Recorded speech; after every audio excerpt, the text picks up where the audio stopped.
भारतामध्ये लोकशाही व्यवस्था निर्माण झाली आणि लोकशाही व्यवस्थेतलं सर्वात मोठं एक रामबाण किंवा एक गुणधर्म की तो सर्वसामान्याला या देशाचा मालक करतो आणि ह्याचं भान आणि ह्याची भान असल्याची जाणीव नेहमी करून देणारे वकील साहेब आपल्यासोबत आहेत.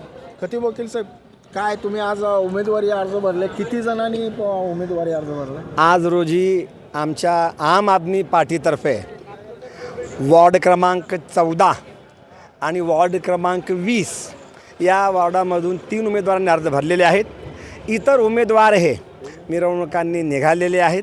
आज आणि उद्या उर्वरित सर्व जागावर आम्ही फॉर्म भरणार आहोत आणि या सोलापूर महानगरपालिकेच्या निवडणुकीमध्ये आमचा पक्ष हा फक्त आणि फक्त विकास आणि विकास ही घोषणा घेऊन येत आहे. बरं, घोषणा विकासावरच आहे, सगळेजण विकासावरच बोलतात, त्यांचा अजेंडा देखील विकासावर आहे. तरी पण खतीब वकील साहेबांचा बघा पेहराव तरी बघा, म्हणजे काय ह्यांना बघितलं की थोडक्यात मला असं नेहरूची छवी वाटते खरंच. पण प्रश्न माझा असा आहे की आव्हानं कुठली आहेत?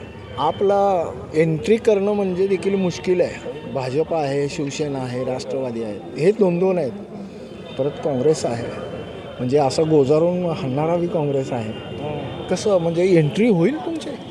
हे पहा, सोलापूर महानगरपालिकेतील सुजाण मतदारांनी आपण ज्या ज्या पक्षांची नावं घेतली त्या पक्षांचा अनुभव घेतलेला आहे. त्यांचा तो अनुभव रस्त्यातील खड्डे किंवा खड्ड्यातील रस्ते 7 दिवसांमध्ये एकदा पाणी एंट्री होणार का? होय. किती अंकी होईल?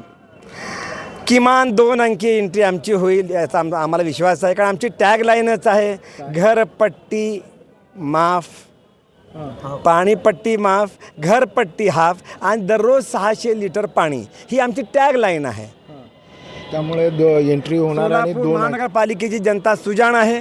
ती नक्कीच त्यांच्या अनुभवावर आधारित आम आदमी पक्षाच्या सर्व उमेदवारांना निवडून देईल याचा आम्हाला ठाम विश्वास आहे आणि आम्ही सोलापूर महानगरपालिकेमध्ये अत्यंत दणदणीत असा प्रवेश करू.